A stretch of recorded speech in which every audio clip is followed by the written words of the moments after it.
Every horror fan, I feel, at some point when they're, kind of absorbing all these films, will stumble on the work of Dario Argento. To me, it feels like it's a horror fan's rite of passage to stumble onto Italian horror cinema that way. Well, Argento started his career actually as a film critic. He'd made his first movie with The Bird with the Crystal Plumage, which came out in 1970. And so that was successful immediately, like all over the place. It was a big hit even in the States. And so the producers wanted more very quickly. So within 2 years, he made 2 more, what's referred to as a giallo film, which is like a murder mystery.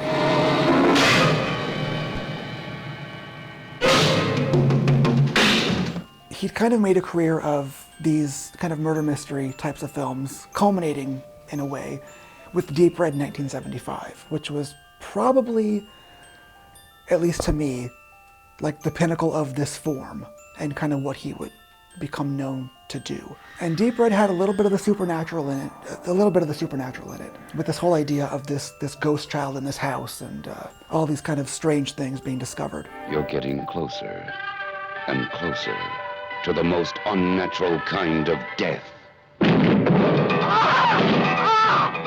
So I think with Suspiria, maybe the most important thing to discuss is Dario meeting Daria Nicolodi on Deep Red. Casting her, having her in that film, and then them beginning a relationship, I really think did something to him creatively as well as personally. She became sort of a muse of sorts. Meeting her really kind of set something off in him. And all of his subsequent movies pretty much would have strong female characters in them.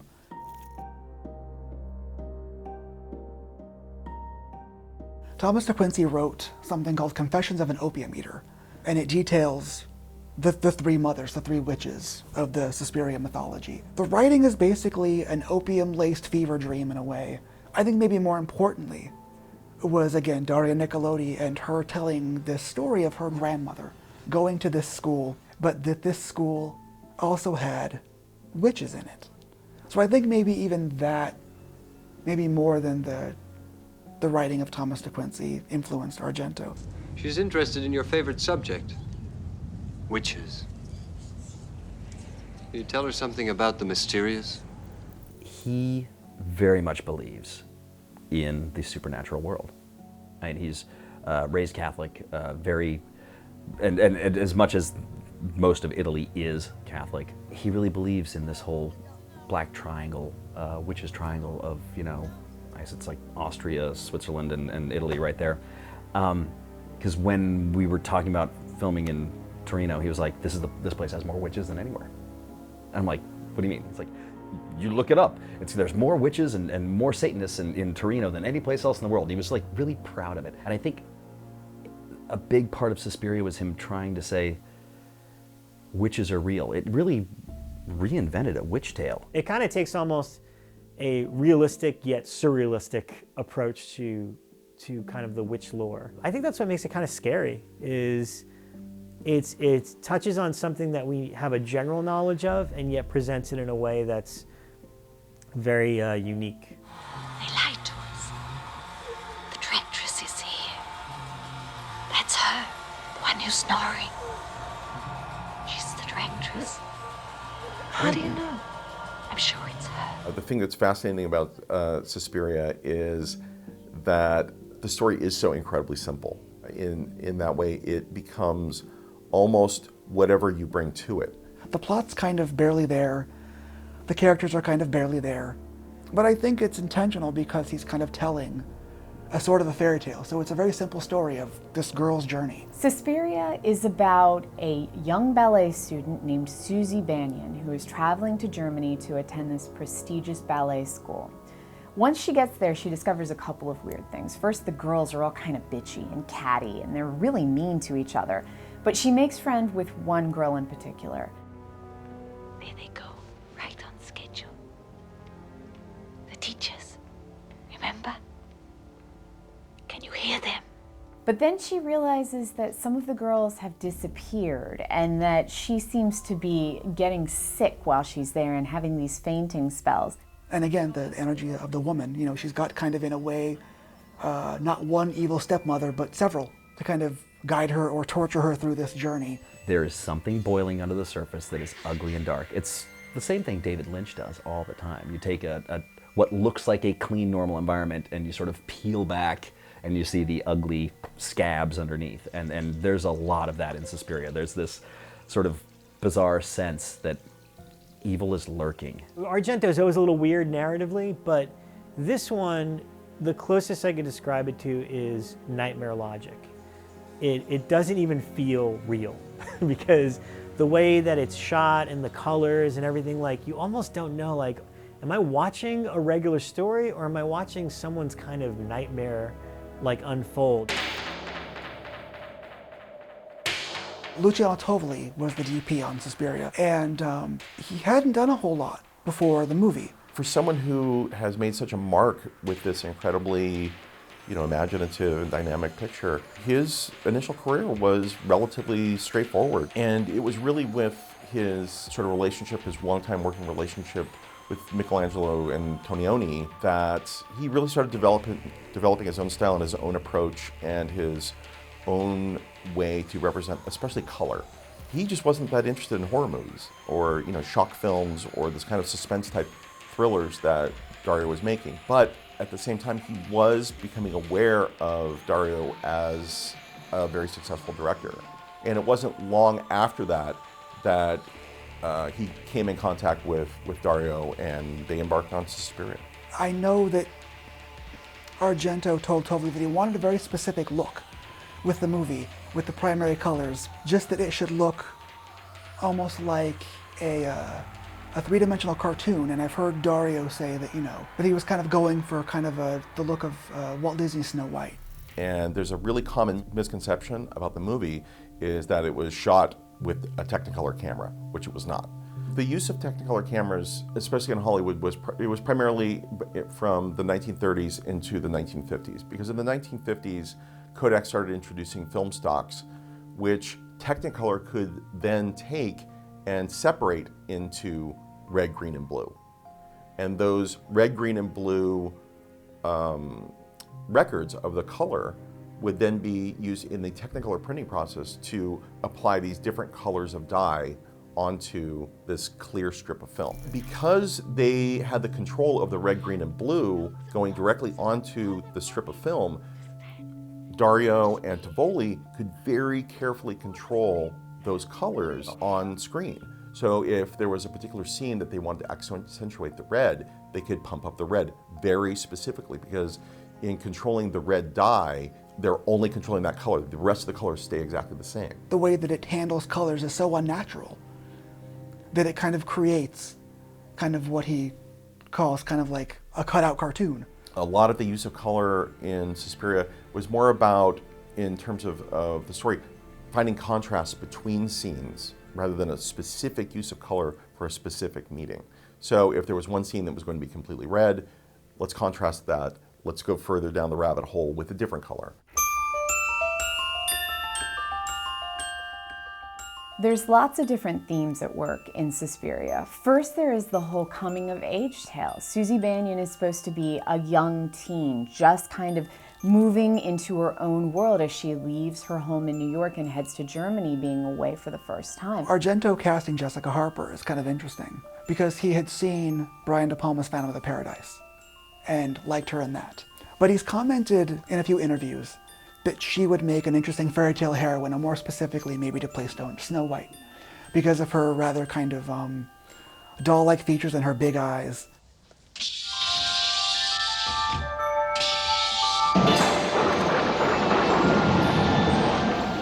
Immediately, you're kind of caught off guard by the way everything's presented. It's, the rain, the loud music, the way it's lit. It's really unlike anything you've ever seen, where it really does take a moment to be like, what am I watching? So with that, we get this theme of the unknown and what to expect or not to expect, or what could go wrong, especially because she is a foreigner traveling in a new country. The actual Tanz Academy is based on an actual building built in the 1500s. But it's this great, red, crazy building. But the main chunk of the building that we see in the movie looks a lot like this actual front of this building. The production design in the film is so unique and distinctive and meticulous. Looking at this architecture and wallpapers and every single frame feels like someone meticulously planned out where each object and pattern would go. I think this simple kind of fairy tale kind of narrative also kind of Dario's kind of feeding on what influences him and what does he love, and kind of graphically, artistically, because the movie, beyond its lighting, it's got the M.C. Escher influence, and you know, the name of the street that the school is on, it's Escherstrasse. The architecture of the building makes no sense. Early on, they've got the maggot scene. She's combing her hair, and wriggly maggots in the tines of the comb is such a disgusting image. And everyone freaks out, and it's coming from the attic above them.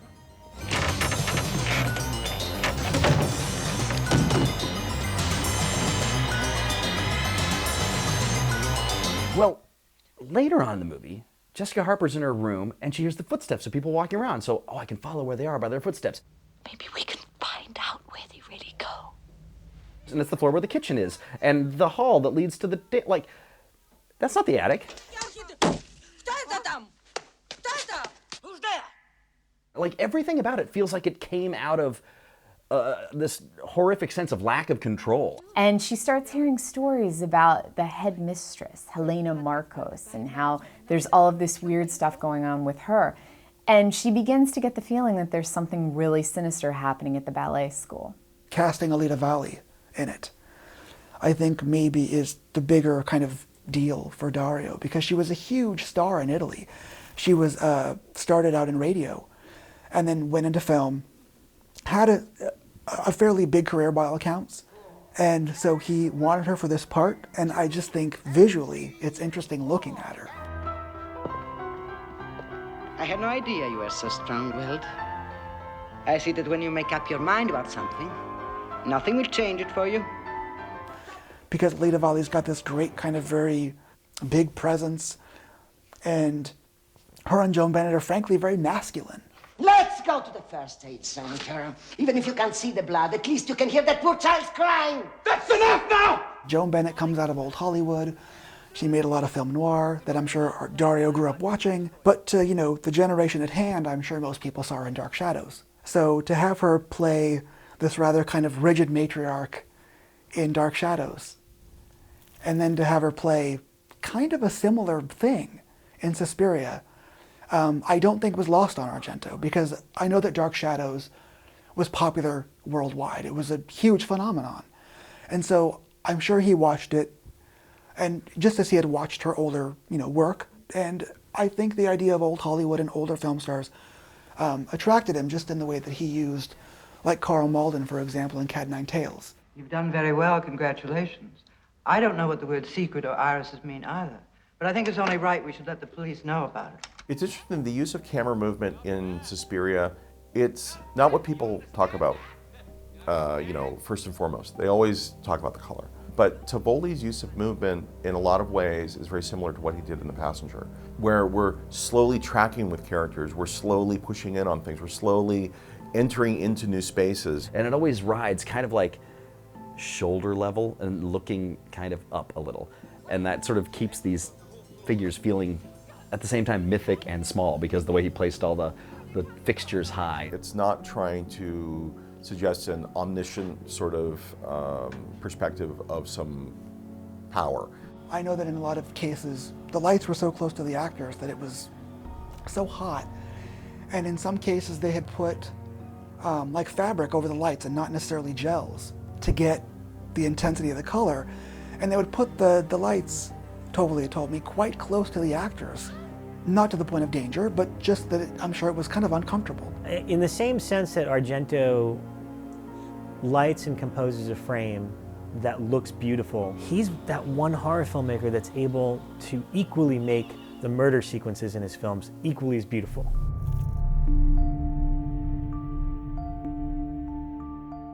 A lot of people love the movie because of the violence and the gore and how red and wet it is. But it's interesting just how kind of poetic it is in a way that the violence is so stylized. Most horror movies rely on you being emotionally connected for a scare.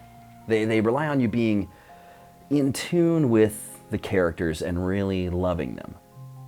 This one skips that. Suspiria doesn't give a shit if you're connected to it. It works purely on dream logic, so it just hits you in your id.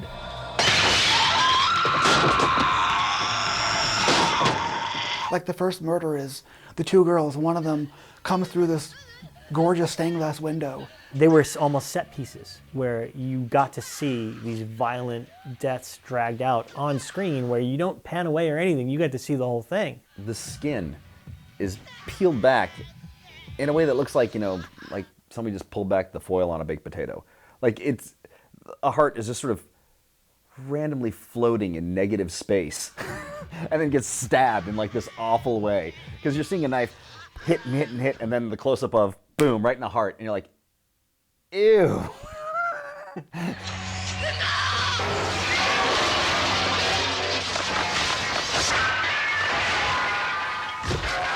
And her friend is impaled with the pieces of the window. And then you've got that great shot of them overhead, of this great kind of graphically interesting floor with the blood just kind of designed just so. I mean, I know that Dario kind of wiped up the blood in a specific shape. Something terrible, truly horrible has happened. One of our students, Pat Hingle, who was expelled just yesterday for improper conduct, was murdered last night by some madman. The atmosphere of the movie is so pervasive, and everything is so designed to death that you never get spun out of it. Even when we go to someplace real, like the square where Daniel's mauled by his dogs, which for the longest time I thought that was a set, but it's an actual square where Hitler had rallies. But I always thought of that scene too as Dario's homage to North by Northwest, the famous scene with Cary Grant, when he's in the cornfield, and you know that he's in trouble, but he's in this giant open space. Where's trouble going to come from? And in that case, it was the biplane that tries to attack him. That's the one time when it feels like a witch on a broomstick. You can sort of almost get the shadows of them. Looks vaguely like witches on broomsticks going by that outdoor courtyard. The swooping shot in the courtyard was very ambitious, but it was done very simply. I mean, it was really a matter of just running cables from one end of the courtyard to the other, hooking the camera on a base and setting them up on a pulley system, and then really just sort of letting it go. And as impressive as it is, it's very, very simple. And that's actually often the case in cinematography. Something would be very simple, but because you don't exactly know how they did it, it seems more impressive than it is.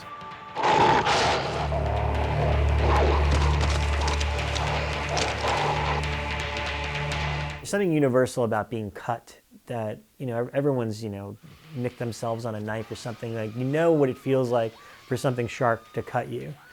And to be presented with this idea of an entire room full of barbed wire, something that I guess in a weird way, that's like the precursor to Saw 1. They do a sequence like that in there.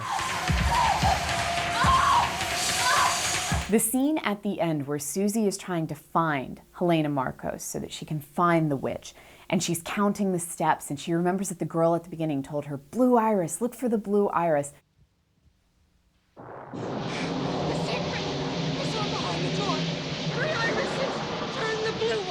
It's some of the most beautiful production design in the entire movie because we see these giant, wide murals, and then we see this tiny little Susie up against them, trying to find the blue iris, and she eventually does, but it's just that shot of her up against this massive mural. She looks so tiny and diminished, but we realize at the same time, she's pretty strong because she's on this hunt to find the witch. We must get rid of that bitch of an American girl. Vanish. She must vanish. Make her disappear. And then later on, when Stefania Cassini's character is reanimated, she's got the pins in her eyes, and she's got the metal spikes in her wrist, almost like she's been used as some kind of a voodoo doll in some weird ritual. Not many people can pull off grotesque murder sequences with as much finesse and beauty as he does. Who is it? Who's there? I've been expecting you. The American girl. I knew you'd come. Having seen how Dario works, and having seen how Italian filmmaking works, safety precautions aren't always the first thing that are thought of. And so when I watch that finale and see her running with like real terror in her eyes, I'm sure it's because there's shit hitting her the whole time. There's stuff flying off the walls. I mean, it's kind of terrifying. I think one of the things about Suspiria that stands out, much like all classic horror films, is you kind of already know the music, the theme. Like you hear the Halloween theme, you know it's Halloween. Exorcist, Tubular Bells, you know it. For some reason, I knew the Suspiria theme before I saw the film.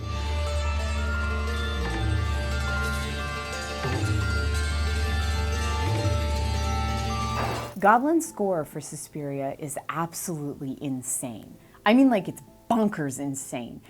It is nightmare-inducing before you ever see the film. It's got all of these different sounds and instruments going into it, some super fast that sound like you're running, and then others that have this childlike melody that sounds like a music box. Apart from even the score, which definitely is a character that Goblin kind of gave to the film, like the soundscape itself.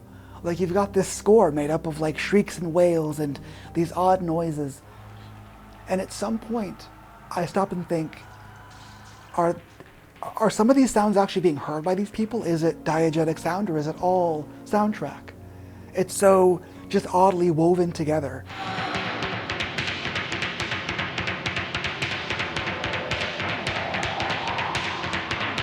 Back to the scene with Pat running through the forest. You've got the music going, but then all of a sudden there's these shrieks and these wails, and then Claudio Simonetti saying "witch" on the soundtrack, and Pat's running from this unseen force. And are we meant to think that she's hearing some of this? I've never been able to unpack it, but I don't know that it's important, but I think it's an interesting kind of idea to play with. But the Suspiria theme plays almost throughout the whole thing, and it's never like, oh, here's a witch in the background or anything like that.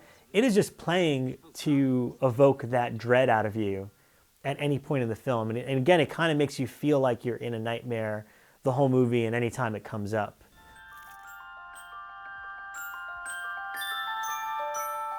Yeah, for a lot of filmmakers, there's a key point in their career that you can define. And for the work of Dario Argento, it's Suspiria. There is the work before Suspiria, and then there's the work after.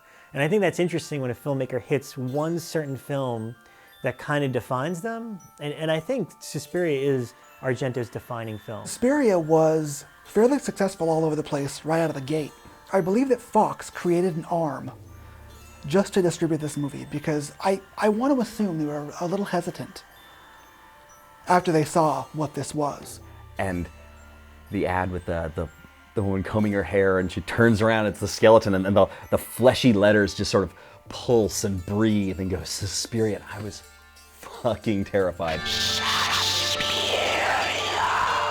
You can hide from Suspiria. They released it not knowing what it would do, but it did a good bit of business here. It was successful in the States. I know it did well in New York, did well in LA. I'm sure it did well in some drive-ins across the country. But in the cities, it really kind of made some noise. Well, when you're watching Suspiria, especially afterwards, you're trying to explain it to explain to somebody why it's so great. It's kind of like trying to explain why 2001's so great. It's not like you can really encapsulate the story in this very specific way and say, oh, I was really interested in this character because they did this, or there was this plot twist, or whatever. It's more about the totality of the experience and the emotion of being connected to this dream on the screen. When you see it that way, with the volume cranked all the way up, that score, the visuals of it is an assault on all senses. And that was kind of the moment when it dawned on me, not only is this a nightmare fully realized on screen, but this is impossible to remake. The colors and the music and the way that everything came together in that beautiful anamorphic lens and the way that it captured just everything.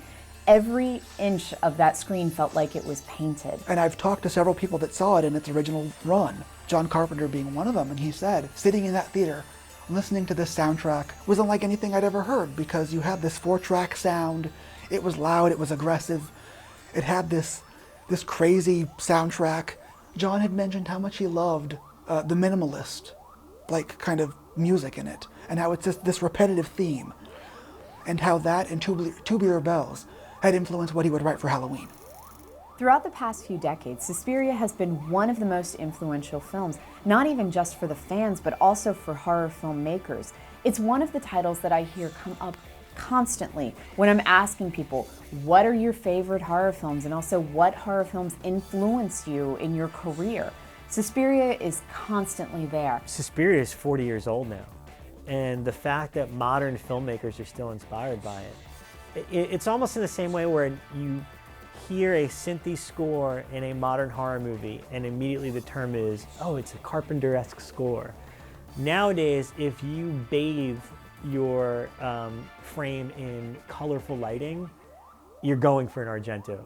You know, oh, it's my Suspiria homage.